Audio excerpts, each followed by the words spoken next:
So on that cheery note, Keith is one of those miraculous people who chose to use their time in lockdown to write a book. So, like a hero, amazing, the dream that all of us had when I was just watching Buffy for the 9th time. Can we welcome to the stage, please, Keith?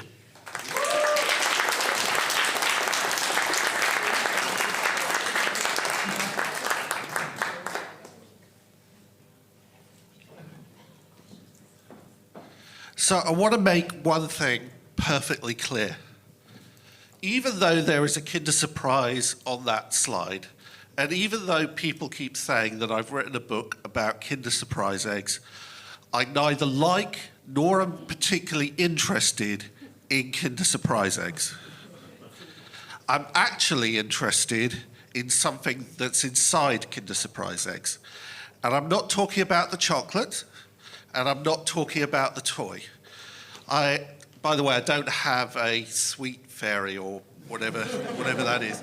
But I'm going to throw this into the audience, and a lucky person is going to unwrap for me what is the most exciting, most wonderful thing inside a Kinder Surprise egg. Who wants to have a go? Actually, I can't throw, so you know what? Whoever gets it. There you go. Right. Now, don't eat the chocolate, it's horrible, and don't even look at the toy. Should I open it? Yeah. You can't eat the chocolate. No. Break it open. I'm not interested in Kinder Surprise eggs, and neither should you be. Can I eat the chocolate later? What you do in the privacy of your own home is really up to you. Fine, you've opened it up. Hold up the yellow capsule, which represents, of course, what does it represent? The yolk. The yolk in the Kinder Surprise egg. Open it up, you have to give it a little squeeze and then pull the two sides apart. And I want you to ignore the toy. There you go. And you will find 2, possibly 3 sheets of paper. Ignore the one with pictures on it.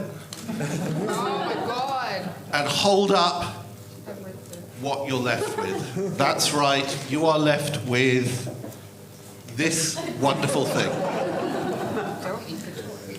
This is a sheet of warnings telling people not to give a Kinder Surprise egg to children under 3 years old. And this has been at the centre of my life for quite a long time, certainly during lockdown, and recently, and this is the first of many plugs, in writing of this book, The Babel Message. And this is a wonderful thing. Now, so, this has 37 languages on it, and this is the centre of my book. So you might think that this is kind of a Rosetta Stone. In fact, I wrote an article for the New European newspaper, and they titled it Kinder Eggs, the Rosetta Stone of Our Times. Now, aside from the fact my book is not about bloody Kinder Surprise eggs, aside from that, I realised I hadn't actually used the term Rosetta Stone in my book. I actually thought, well, is the warning message sheet a Rosetta Stone for our times or not? Let's back up a bit. This is what I call in the book the message. And it's in, note the capital letters, that is how I write it in the book, time after bloody time. And it says, warning, read and keep, toy not suitable for children under 3 years. Small parts might be swallowed or inhaled. I'm sure you'll agree, an important message from which we can all learn a lot. And it's in 37 languages. On this, hold it up again. Tiny little piece of paper, 37 languages. It's in Armenian, Azerbaijani, Bulgarian, Czech, Danish, German, Greek, English, Spanish, Estonian, Finnish, French, Croatian, Hungarian, Italian, Georgian, Kyrgyz, Lithuanian, Latvian, Macedonian, Dutch, Norwegian, Polish, Portuguese, Romanian, Russian, Kazakh, Slovak, Slovene, Albanian, Serbian, Swedish, Turkish, Ukrainian, Persian, Arabic, Chinese. Now, I'm sure the first thing you're thinking is there are 2 EU languages missing there. And those languages are, I'm not going to throw anything to the audience if you get it right or wrong. What are the two missing EU languages from that list? No, German's there. Irish is an official EU language, and there's one other. Someone actually said it, but didn't shout it out. Maltese is the other one. Now, the reason they're probably not on it is because those are languages that are co-official with English. So they haven't put those on, which I'm sure you'll agree is a bit of a disgrace. Anyway, 37 languages, except it isn't really in 37 languages at all. Because they have what I didn't call in my book, but in retrospect probably should because it sounds good, the letter messages. They're not all warning messages. This is, it's a bit, I'm sorry if the PowerPoint's a bit small, but can you see that? Russian and one other language. Serbian? No. Kazakh. This, you really have to have good eyes for this. Armenian.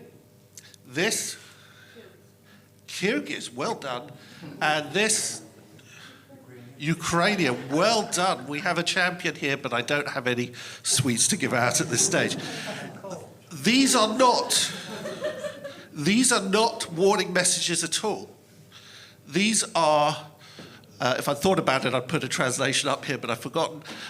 They give details of the manufacturer and the production date, right? And there is no warning message in Russian, Kazakh, Kyrgyz, and Ukrainian, but there is a separate warning message in Armenian in addition to that. But the Armenian warning message is in uppercase Armenian letters rather than this, which is in sentence case. You with me so far? We also have two Chinese messages. Does anyone know why there might be two Chinese messages?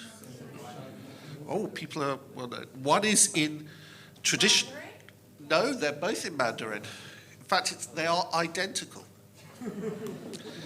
One is in traditional Chinese characters, which is used in Taiwan, Hong Kong, and Macau.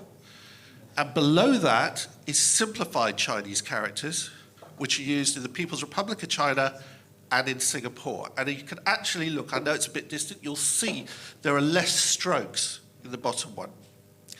But the meaning is absolutely identical. So, there are 37 languages on the warning message sheet, but actually only 35 warning messages, but the warning message is in 34 languages, right?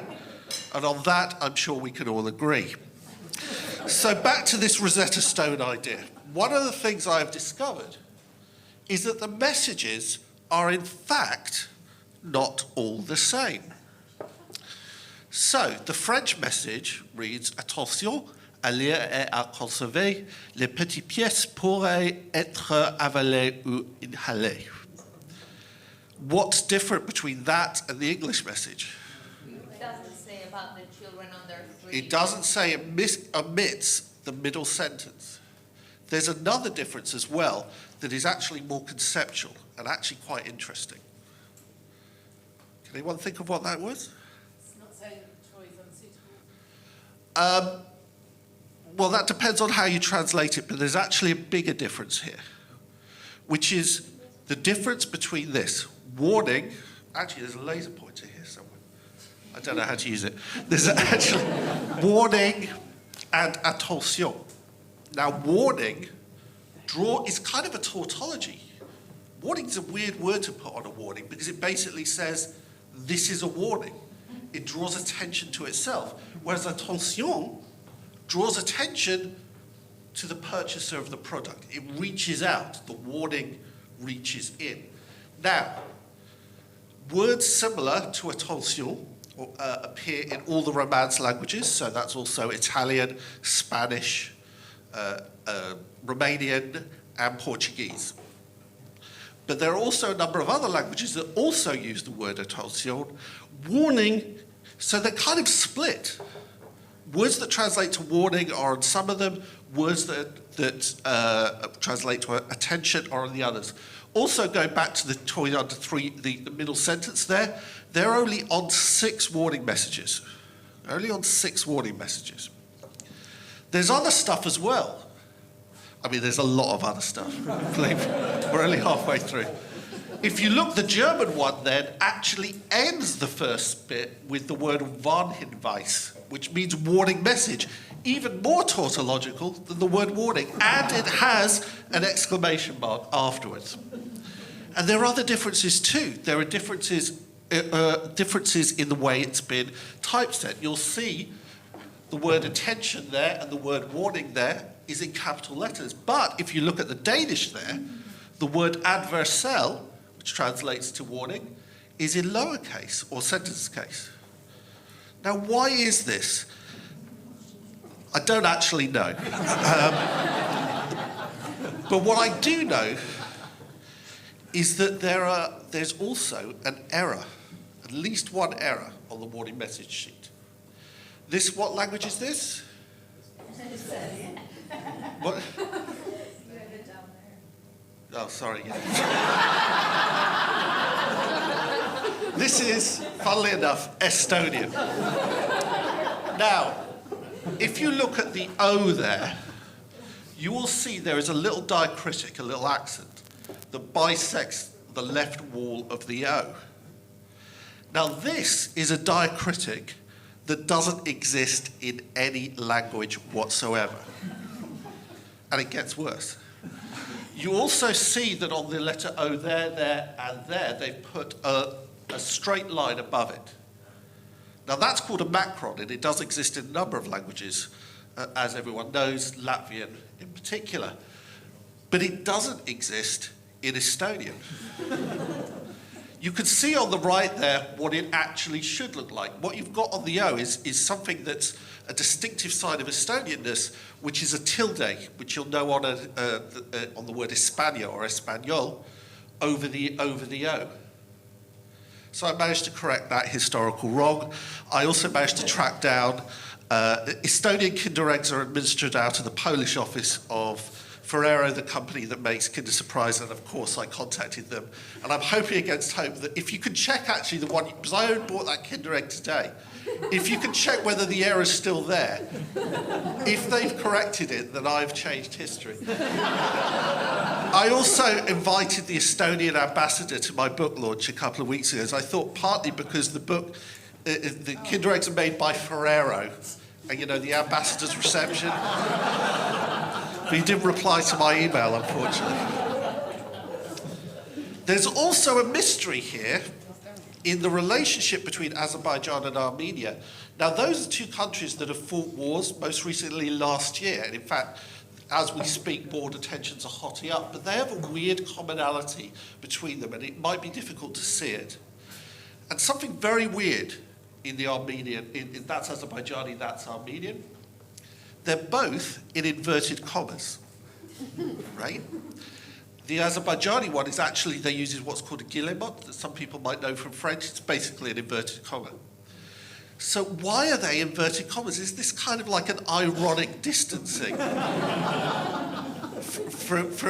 Exactly like that, basically, from the message. And the answer is, I've no idea. But it does suggest there might be maybe there's some secret Armenian-Azerbaijani peacemaking going on, showing a deeper commonality between these 2 warring nations. The other weird thing about this is that Armenian doesn't actually use the inverted comma as we know it. They also use the guillemot, but here they've used an inverted comma. Why? Again, I have no idea. This isn't a Rosetta Stone. It's not a Rosetta Stone at all, because the messages are not identical. There are mistakes, there are mysteries, there are differences in tone, in nuance, in typesetting, and all sorts of other things. It's a much more exciting piece of paper than a Rosetta Stone could ever be. In fact, I'd say the message is alive. The message changes, and I know this because of this German website, Helmut's Sammlerseiten, which has a complete, well, near complete archive of warning messages dating back to the late 1980s. And through that, there's a big German Kinder Surprise collectors culture. I actually emailed this guy several times to say what I was doing. He didn't respond either. I think I'm probably too interested for German Kinder Surprise collectors. Or maybe he realised that I'm not interested in Kinder Surprises at all. Anyway, and you can see through that site how the message has changed through time. This is the first recorded message. It's in German. A lot of people think that the original must be in Italian because Ferrero is an Italian company, but the first recorded message is actually in German. And there are also, I've discovered, lost messages. Messages that have changed and that have dropped off over time. So between 2000 and 2004, the Azerbaijani message was in Cyrillic because Azerbaijani was written in Cyrillic until the language, until they changed the alphabet. Serbian can be written in Cyrillic or in Latin script. Between 1996 and 2004, it was written in Cyrillic before changing to Latin script. Why? I don't know. But the most interesting thing, and you need to remember this because at the end I'm going to refer back to this, between 1996 and 2014, there were both Romanian and Moldovan messages. Now, as I talk about in my book, plug number 2, there is a huge dispute as to whether Romanian and Moldovan are separate languages or even whether Moldovan exists at all. There was actually a guy a few years ago who published a Romanian Moldovan dictionary and people went absolutely crazy about this. It's like creating a dictionary, they said, between American English and English, basically. Now, I'm not going to step into that minefield. It's not my job to adjudicate about whether Romanian and Moldovan are separate languages. But I do know that between 1996 and 2014, Ferrero certainly thought they were separate. So there were separate messages there.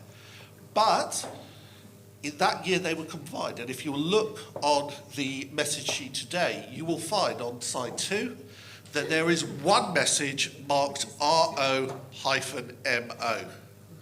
right? Now, as any red-blooded male looking at the warning message in a Kinder Surprise egg would think, the obvious conclusion is there are not enough of them. There are not enough translations of Kinder Surprise eggs. So, since 2017, but particularly during lockdown, I have been commissioning and collecting dozens and dozens and dozens of translations of the warning message into all sorts of languages. And this is my book, plug number 3, The Babel Message. In that, you can feast your eyes on the message in Middle Egyptian, right? And in the middle, if you really get a prize if you know what this is. It's not Klingon. Pardon? What? Someone else said something? It's a language called Ithkuil. Ithkuil is a constructed language, what's called a conlang. It has 96 noun cases. It's designed to ensure there is absolutely zero ambiguity. You can see it's really, really short, and I just love the way it looks. But my favourite of all, probably the favourite of all, is the one below, and it's a shame you can't really see it properly here.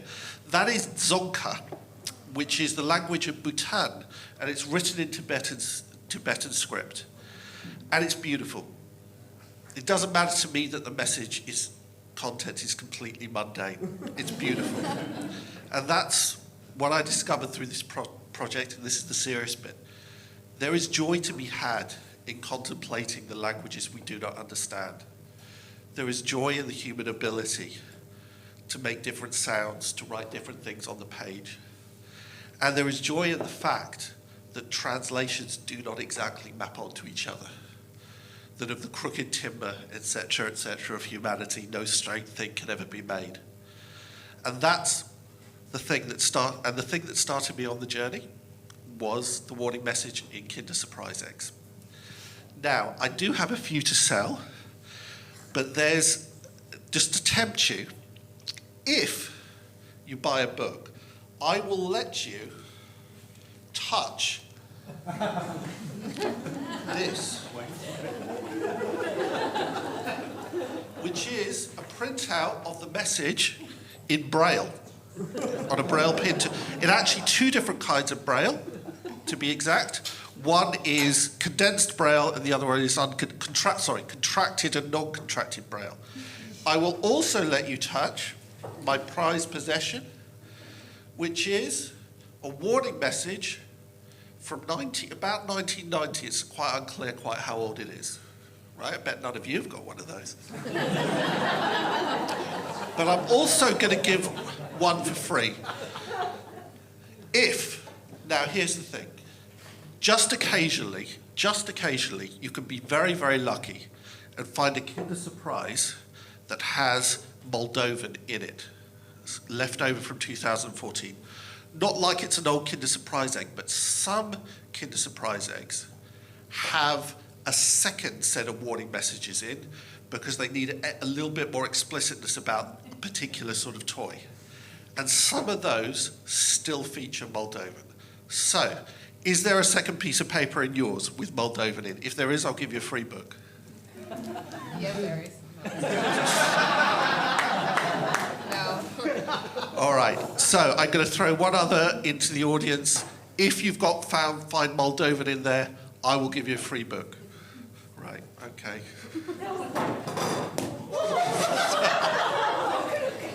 Sorry. There you go. Thank you.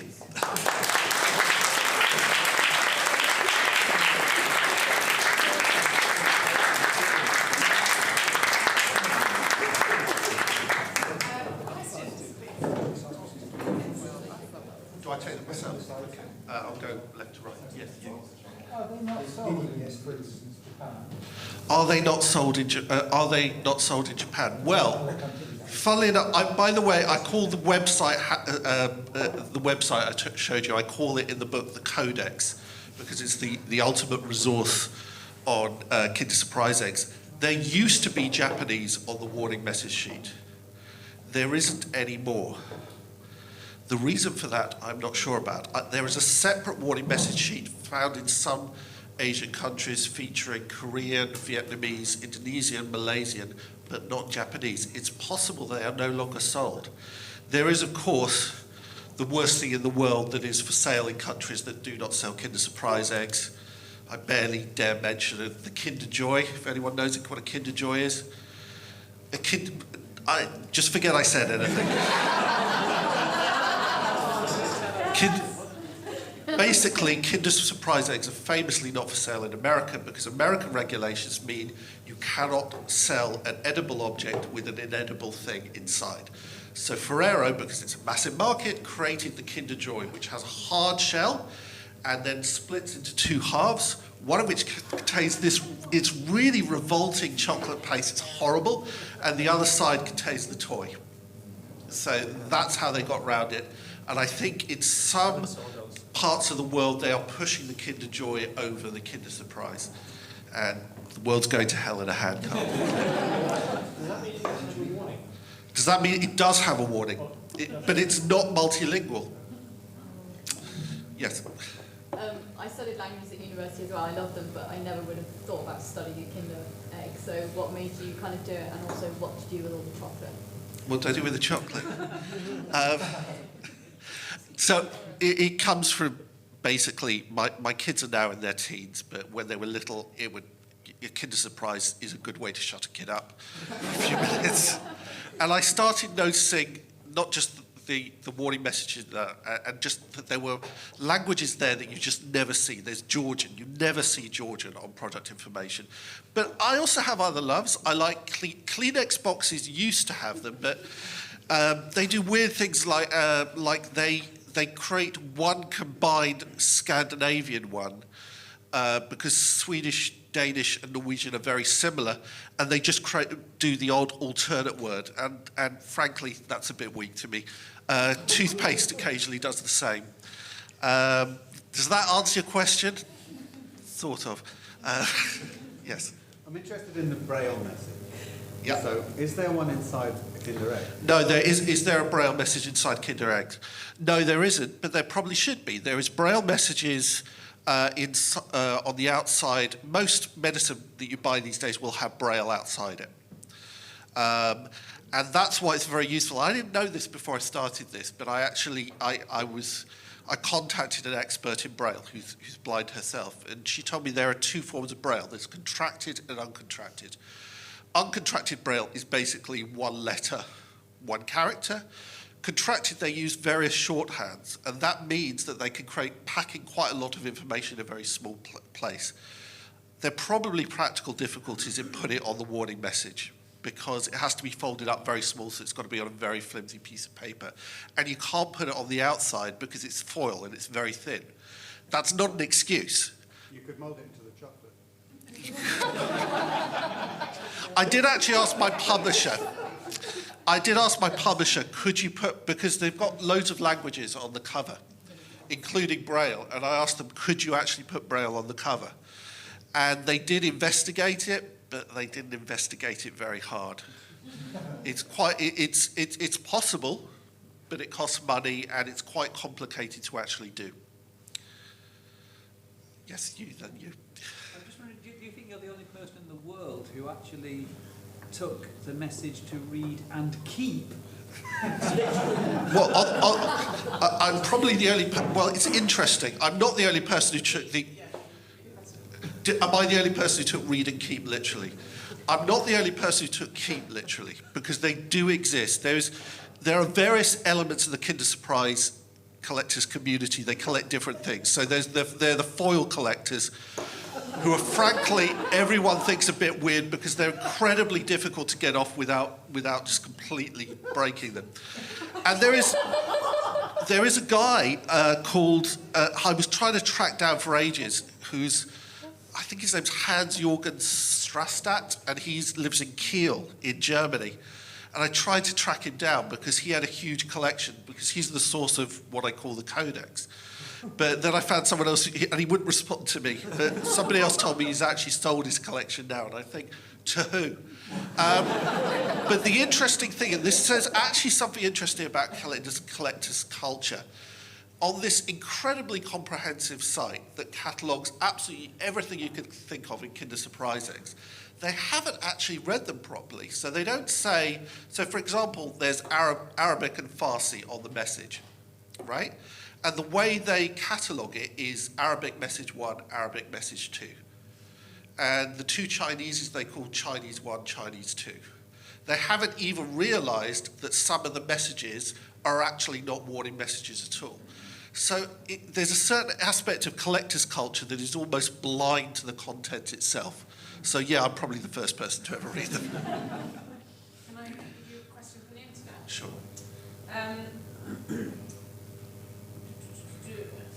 Do you know why some of the languages say that toy is inappropriate for the other threes and others don't? Is it just differing safety standards? No, it's not. I don't know what the reason is, but it's not differing safety standards because, as I say, it's only a minority that give the year 3 in. But I did investigate this. There is safety standards, and there are forms of words that are required by particular, but in the European Economic Area, not the EU. There are particular safety standards. And some of the countries that adopt that standard have mentioned the 3-year age, and some don't. So it's a genuine mystery. The weird thing is there was a brief period in the 1990s when the age limit was 5 years old. That didn't last long, though. Yeah. Could you do a Freedom of Information Act to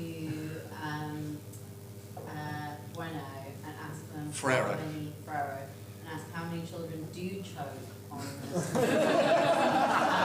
Correlation map against quality of message, and then something. So can I do a can I get Ferrero by a Freedom of Information request to say how many people have actually choked and died? Legally, the answer to that is probably no, because they're a multinational. So I'd have to, and the corporate headquarters in Luxembourg. My knowledge of Luxembourg freedom of information laws is fairly shaky. But I can say it has happened. And actually, because my publisher didn't want me to annoy Ferrero because they're a huge multinational, my publisher's like medium-sized. But I did track down basically through Google searching, there are people under 3, children under 3 who have died from this, including in periods where the warning message did actually exist. So that's why, by the way, there's a warning message on the outside as well, but it's only in 1 or 2 languages. So it's a real thing. The people who've opened the Kinder eggs there, if you haven't done it before, you will see that the toys have minuscule pieces. And desperate parents buy them to cheer their kids up. And there is a genuine reason for the warning message. I have another question. Where's the suggestion from the internet? Have you considered getting this made into a jigsaw puzzle? Have I considered getting it made into a jigsaw puzzle? It's a great idea, but no. But I tell you what I really want. I tell you what I really want most of all. I want to get the NFT of the Kinder Surprise warning message. I want a non-fungible token. I want to own it. It's not likely to happen, sadly. Any more questions in the room? How many languages are on the outside catalog? That depends where you buy them. Now, that's one of the great advantages of living in London, because there are a lot of shops, ethnic shops, particularly Eastern European shops, who buy presumably from cash and carries that import from those countries. And bizarrely, they import things like Kinder Surprises that can be bought in this country. So, and they're not always what you'd expect. So the internal warning message is the same. But if you go into a Romanian shop to buy a Romanian Kinder Surprise egg, it has Romanian on the front and one other language. Can you guess which one? Not Moldovan. Should be Moldovan, not Moldovan. Bulgarian. And I did get someone in Moscow to buy me a Kinder Surprise egg and then scan it and show. And it does have the warning messages in various former Soviet Union languages on the outside, but not on the inside. And that includes things like Uzbek and Kyrgyz, but not Turkmen. Turkmen has never been inside or outside a Kinder Surprise egg, which of course is one of the languages. I had to complete the set. I had to complete the set of former Soviet Union countries, and I also had to complete the set of independent countries that split off and are not formally recognised. So I've got Abkhazian, you'll be pleased to know. I couldn't get Ossetian. So if anybody knows an Ossetian, please let me know. And in Transnistria, which is a breakaway region from Moldova, it's also the only place where Moldovan Romanian, let's not get into that again, is still written in Cyrillic. So I've got that as well. I mean, so, you know, I've done my homework. I don't think anyone's denying that really right now. It's not really like Kinder-centric, but is it just like warning messages that you're interested in? Because I know you mentioned toothpaste and Kleenex. Look, this is. Do you remember the book? You remember the books by Tony Hawk, Round Island with a Fridge, Play the Moldovans at Tennis? Those are books with a funny premise, designed to be funny with no higher purpose in mind.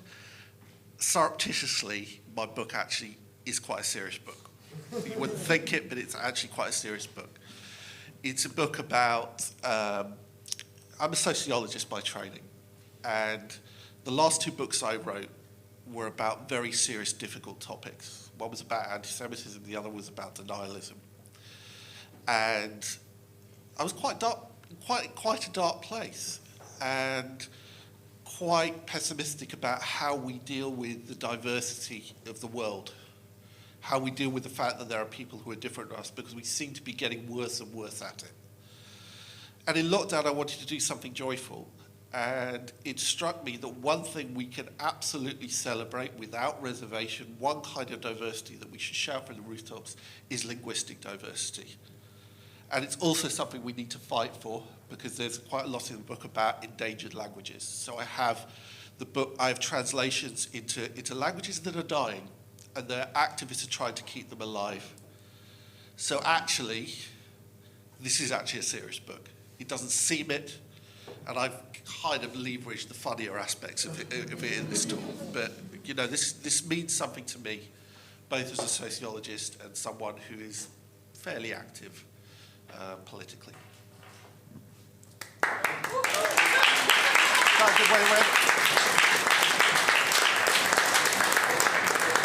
Thank you very much.